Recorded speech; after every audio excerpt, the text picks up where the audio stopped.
history of people having the same ethnicity, they share a common language and culture, and probably they have a similar kind of vision for the future. Whereas a state is a political entity which is defined by a particular geographical limit, and a nation state as a concept is a combination of both of these together. So when we talk about a nation state, it primarily consists of three important elements.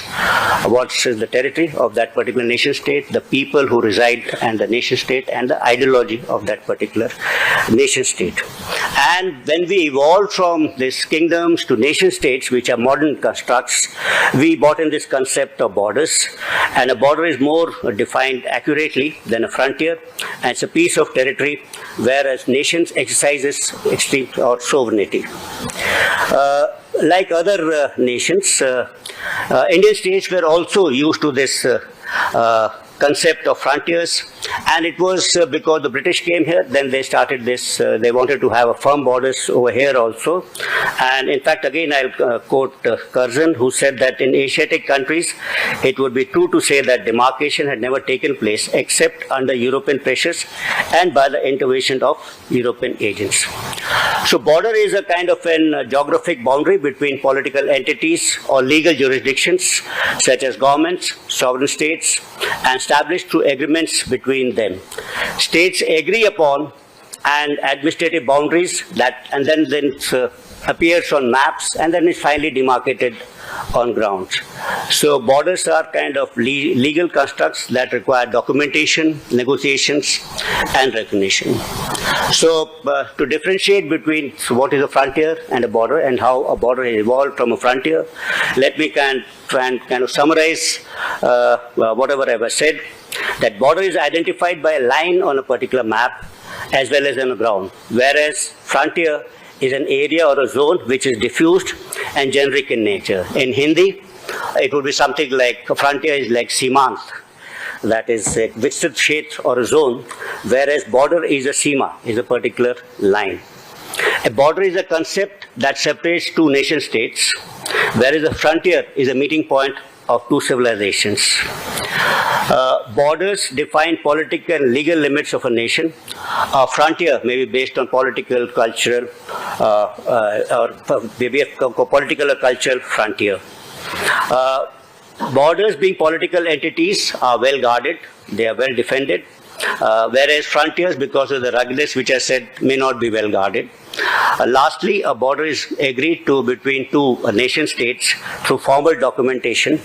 A frontier is generally through customs, traditions, and usage.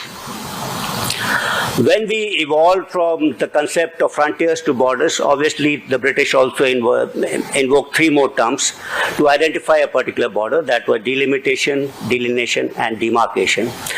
Delimitation is a process when you negotiate a border in which you try and identify what your border is in terms of a particular descriptive form, in terms of a language. It's written down, agreed. Whereas when you talk about delineation, it's a graphical or mathematical representation of the boundary on a map, and demarcation is the physical process of negotiating this boundary and put it in on ground. So once you delimit a particular border, then this process of delineation and demarcation starts. And they are done concurrently, and finally it results in some kind of a border agreement, and both the countries sign that particular agreement. To do this whole process, there is also some methods known as survey. We have Survey of India over here, and this is basically then produces some kind of maps, etc. Cartography also helps in identifying borders and lines of control. So now, what is a line of control? So what we see is, when the British came here, the basic evolution of India's borders, I would say, were actually during the pre-independence period, were guided by the British interest. They wanted to secure India, its northern frontiers. They thought it's their jewel in the crown, and there was a great game being played in the vast spaces of Central Asia. And it's from the Russian threat they wanted to have a firm kind of an border. So unsettled border, actually, before the Britishers during independence they left, they had not settle the northern borders accurately. And that's a situation which leads to conflict. As I said, what Curzon had said, unsettled border will lead to a conflict. And that conflict leads sometimes to, the conflict is not perpetual. The dispute may be perpetual, but conflict is for a short while, and thereafter normally nations get into a ceasefire, some kind of peace, and that defines a ceasefire line. To give more permanency to that ceasefire line, that's the line of actual control or line of control. That's how it gets evolved from it. So when we say that ceasefire line could be a temporary line between two belligerents, which have said that they'll stop fighting. And of course, it is could be changed. But whereas when we say a line of control, then it's negotiated between two sides. And as the name suggests, it means that the other side exercise controls over in its sides of the line. So that's the basic difference between a ceasefire line and line of control. And over here we have a line of actual control, which has got a similar kind of meaning. So this particular concept is not new, that it's so not there in the Indian subcontinent only. We have the demilitarized zone between North Korea and South Korea. We have the green line between the Greek Cypriots and the Turkish Cypriots in the Republic of Cyprus. This is what were the three terms. I thought that I'll explain this to you before I come on to the middle sector, in which as to how this border or frontier has evolved into a line of actual control. So the emergence of the state of Uttarakhand and Himachal Pradesh as a governing entity is a post-independence phenomenon. They separated out from Punjab and Uttar Pradesh, but pre-independence, this particular geographical areas where they existed were, say, governed by the monarchs in, say, what Himachal is there. It was Rampur Bushehr was there. We had the Chants ruling in Kumaon Hills and the Shahs ruling in Garhwal areas. And obviously these particular states would have interacted with what lay across the Himalayas, and what lay across the Himalayas was Tibet, and not exactly Tibet, but Western Tibet, which is slightly different from Central Tibet, and there lay this kingdom of Zhangzhou. Obviously, this was a Tibetan kingdom with the capital city at Pyongyang, that's somewhere near Mount Kailash and Lake Mansarovar. Obviously, there would have been a lot of interaction between these two particular states. And I'll go back from history actually. Let me start with mythology, which probably had described the frontier between us and the Tibetans. So the connect between the people of India and Tibet goes back almost to mythological times. Mount Meru in Hindu and Jain mythology refers to a cosmic mountain which is the center of universe, and Mount Kailash is its actually physical manifestation. Mount Kailash is also holy for Tibetans and even for Bon religion. And in Mahabharata, when you describe the journey of actually Pandavas after the war going back towards heaven, which was supposed to be actually Mount Kailash, they trace the same routes. In fact, they walk through Mana villages, Bhimpul, Parvati Kund, Adi Kailash before they finally go towards Mount Kailash. So in fact, in Western literature also somewhat, but of course quite late, they also had this great fascination for this particular area, and this area was sometimes was a hidden place known as Shangri-La. This was made famous by James Hilton in his 1933 novel Lost Horizon, and it was based on a mythology of Shambhala, which is somewhere located in this mountainous region, and some people say it lay in the Satluj Valley, which lies across the Himalayan and the Zanskar ranges. So I may have added this particular mythological connect between us and Tibet a long time back, but for any mythological tales, for people to believe, they have to be based on some kind of geographical facts. So like if you say that Ram went to Lanka, there has to be Adam's Bridge, which is actually, if you see from satellite imagery, that exists. So that's why people would believe in it. So why should people believe in this mythology of Mount Kailash? Mount Kailash is part of the Kailash range. Kailash range is famous for what you all know. We occupied it in 2020. But Mount Kailash, though part of Kailash range, is slightly separated from it. The very shape of it, the remoteness of it, It lies beyond the Great Himalayan ranges. It lies beyond the Zanskar ranges, the Kailash ranges. The difficulty of approaching it and it being a singular kind of an entity depicts a different kind of a picture and image. So that's why it's different. So coming back to history, probably between these two areas, the Indian dynasties which I spoke about, and then Western Tibet across, they would be historically pilgrims trying to cross over from here, and they normally used to cross over from passes of Shipkala, Niti, Mana, Tanjungla and Lipule to visit Mansarovar and Mount Kailash, and they were doing it in search of divinity. And obviously this traders would have followed this route of pilgrims, and these were called as bhotias, who were also appointed as adhikaris by the states themselves, and they also they would be negotiating the terms of the trade which lies across. And this very fact that these emissaries were sent by states for trade across says that there was a kind of a frontier, if not a border, between these two particular states. So Indians actually interacted more with Western Tibet than with Central Tibet. When I say Central Tibet, it lies in the valley of Sangpo near Lhasa and Shigatse, whereas Western Tibet is towards Gertok, about the middle sector. And most of the routes, like say Atisha or say Lord Padmasambhav, they all crossed over from this side and propagated Tibetan Buddhism on that means Buddhist religion on the other side. This was because the core of Hindu civilization was here in the Gangetic Valley, and it was easier for people to cross. Whereas over there through Arunachal Pradesh, earlier known as Nepha, it was difficult to cross. So between the Sangpo Valley of Lhasa and say what was there in the Brahmaputra Valley, there was hardly any connect. There was a more connect between the Gangetic Valley and what lay on the Satluj Valley across. So that was one point, and it is from here which I said Lord Padmasambhav, Atisha, etc. went, and this is from where actually Buddhism got spread.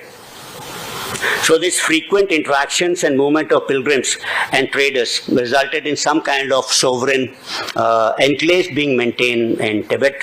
And this arose out of a necessity actually, and these were small pockets of administrative areas or tax authority held by Ladakh and Bhutan, and they were recognized over a period of time for centuries. Some of these enclaves were Minsa, one of that which was of Ladakh, and that was arising out of a treaty of Tingmang. So imagine a sovereign state, sovereign territory of Ladakh being located inside Tibet.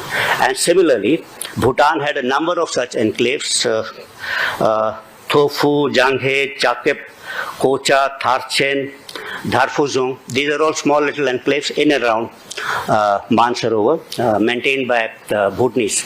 They were their sovereign territories accepted by trade. So when you have a kind of an enclave in some other country's territory, that means you accept that there is a border before that, and then there is a kind of an enclave. So that's the point I'm trying to make. So we see this development of the frontier in the ancient times between us and Tibet. The arrival of the British, as I said earlier, emphasized on converting this frontier into a firm border, and the British along with them brought this particular concept of delimitation, demarcation, delineation, etc., and instruments, etc., and a whole lot of infrastructure, and they created this Survey of India to do all this, and to create that from a frontier to a border. The Survey of India, whose help did they take? People from Uttarakhand. They were known as Pandits, and we have the story of great Indian explorers like Pandit Nan Singh and Pandit Kishan. They were actually trained, and then Britishers couldn't go, so they, on their behalf, they went and surveyed whole of Tibet. They tried to survey the boundary between us and Tibet. So we have this wonderful story of Pandit Nan Singh, who traveled all the way from Kathmandu to Lhasa and then to Mansarovar Lake, coming back to India. On his second journey, he traveled through Mana Pass to the gold mines at Thok, and his third journey from Shimla to Yarkand, and his final journey from Leh to Lhasa, from returning back to Udlagur. These are fantastic stories and journeys which Indians, people from Uttarakhand, did for the British to try and see a firm border evolve. That's also his younger brother Kishan Singh also undertook similar kind of journeys right up to Yatung. So whatever British tried to do to finalize this particular border between India and Tibet resulted in, you all are aware, in the east, the McMahon Line. So finally, there was some kind of a line on which we could take this Ressa border. In Ladakh sector, there were a number of lines, Johnson-Adarga line, McCartney-McDonald line, and these were all part of the great game. They kept shifting. But it's in the middle sector, there was no line. Why was it? And it's my own hypothesis that in this particular sector, by nature, probably Britishers felt that they had a kind of a frontier which was recognized as both sides, because over here, constantly people were moving to and fro. So on independence, of course, the British left, and they had to leave one day, and it was for India actually to decide where our frontiers. So Nehru probably knew that we had something as a McMahon Line in the east, we had some kind of a claim in Ladakh area, but it was not here. So that's why he wanted to go in for a Panchsheel Agreement, probably. And for the Chinese also, it was because when they had kind of liberated, so-called liberated Tibet, they had moved into Lhasa, they had moved into Xinjiang. This particular area was extreme from both the ends, so they wanted a stability probably in this particular region. So this area assumed some kind of a priority.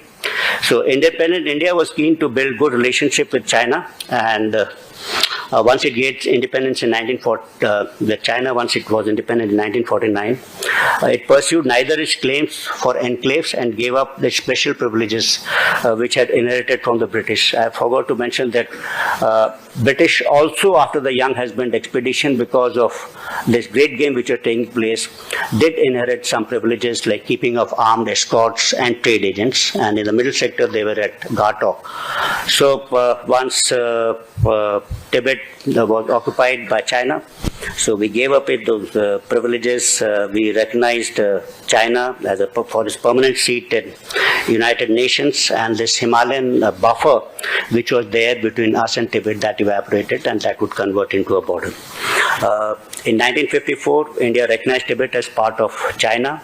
Both countries signed the Panchsheel Agreement. With this, India assumed that it has settled its border, the northern border, the only area which we assume that was not settled, through a formal kind of a treaty. For India, the legitimacy of this border now rested on the Panchsheel Agreement, which it thought had been demolited by identifying 6 passes through which trade would take place or pilgrims will go. That are Shipkila, Mana, Niti, Kangri Bangri, and Dharma and Lipule. But the Chinese stand was that this agreement was negotiated only for trade, and it nowhere reflected the Chinese stand on a particular border dispute. So hence, this became a dispute, and as I said earlier, the controversy in the middle sector, the border dispute that existed between us and China, emerged first in the area of Palam Sumda, that is in 1950, much before the 1954 Panchsheel Agreement, and in Barahoti immediately after signing of the Panchsheel Agreement. So this underscores the sensitivity of this particular area, and the Ladakh and Sikkim and Nepal that time, that came in much later. So in fact, so it's not in 1950s, 1954, in 1959 again, when Chow En-lai wrote a letter about that Indian troops had intruded, he mentioned a large number of places, that is Chua Chuje, Shipkila, Parigas, Demchoks, Sungsha, that is Nelang and Jedang, Palam Sumda, Sangcha Malla, and Lapthal. Most of these actually lie in the middle sector and Himachal Pradesh. That's Uttarakhand and Himachal Pradesh. So there have been 2 map exchanges trying to find out as to where our areas lie, or where the dispute lies, and that's one during the 1960 border talks and once in 2000, and that's led to a formulation of some kind of a line of actual control. The respective perception of boundaries of both these countries are now well documented in the 1960 border talks and the official report. So we see this particular frontier, which I described from mythological times to historical times, emerging, British attempts to make it as a border, and finally after the British leave, it's become a line of actual control. So this is also the area where there is a maximum convergence between us and the Chinese perception of the boundary. So this gives us some kind of an hope that although the dispute may have started from the middle sector, probably the road to peace, which in some manner was being mentioned, may also lie over here. So I would say that the middle sector is central for both countries due to minimal differing perceptions of the LAC, and this is where probably a solution may also lie. So this is all what I wanted to talk about the middle sector with respect to frontiers, borders and the line of control. And I said I'll talk something about the Himalayas actually. Of course, the Himalayas have been a source of divinity for us for a long time. They've been a source of inspiration. And we all believe that these are the ones which actually have secured us. And someone said that Khyber Pass was the one from where all the invasions came from, and Himalayas actually protected us. When I say they're a living embodiment of divinity, in the Puranic imagination, they were Himvat, the father of Parvati, abode of Shiva, and the cosmic axis from where the great rivers descended. So geographically also, if you see where actually Mount Kailash lies, we have the Sangpo flowing towards east, we have the Satluj and Indus flowing towards west, and one more tributary of Indus actually. So there are 4 rivers emanating from that particular place. So this particular place has also been associated with rishis, siddhas, tapasvis trying to gain knowledge in this particular place. So Himalayas have functioned more as a zone of interaction rather than a border of exclusion. But sometimes, although we associate ourselves, with our frontiers or borders may lie at the Himalayas, but I must say that it's not true. Because it's not on the Great Himalayan Range where our borders lie. They lie on the Zanskar Range, which is slightly ahead. So that's a geographical fact. Although when we say the Great Himalayan Range, you could consider that as a big frontier. So that would be true, but the border actually lies on Zanskar and not on the Great Himalayan Ranges. So middle sector, like General A.K. brought out, assumes occupies a unique place in India's strategic geography. It's an interaction of Devbhumi and Sanebhumi, both. Uttarakhand is a civilization landscape where the sacred and the strategic have been coexisting for millennia, for ages actually. The headwaters of Ganga and Yamuna, the shrines of Kedarnath, Badrinath, Gangotri, presence of Aztec pyramids, metaphysical traditions have made this region a Devbhumi. And this is important. And the right place actually to have a think tank like BHISHM, because of the reasons which I said. Think tank in Dehradun is therefore uniquely positioned to develop strategic thought that is terrain conscious, system oriented and long horizon in its character. From climate to water security to border management, military transformation, disaster resilience and civilization continuity, the Himalayan force it will integrate that kind of a thinking.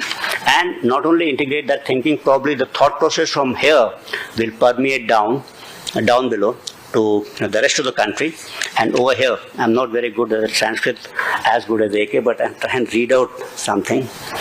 Yatra Ganga Divoptapana Shikharat Parvati Tara Vidya Dipa Sarvatra Parvate. As the Ganges flows down from its sacred source, may the light of learning may also spread from here, Uttarakhand, downstream to the rest of the country. That was all, ladies and gentlemen, I had to speak. Thank you all for inviting me for this inaugural address, and may this particular think tank prosper in times to come. Thank you, and Jai Hind.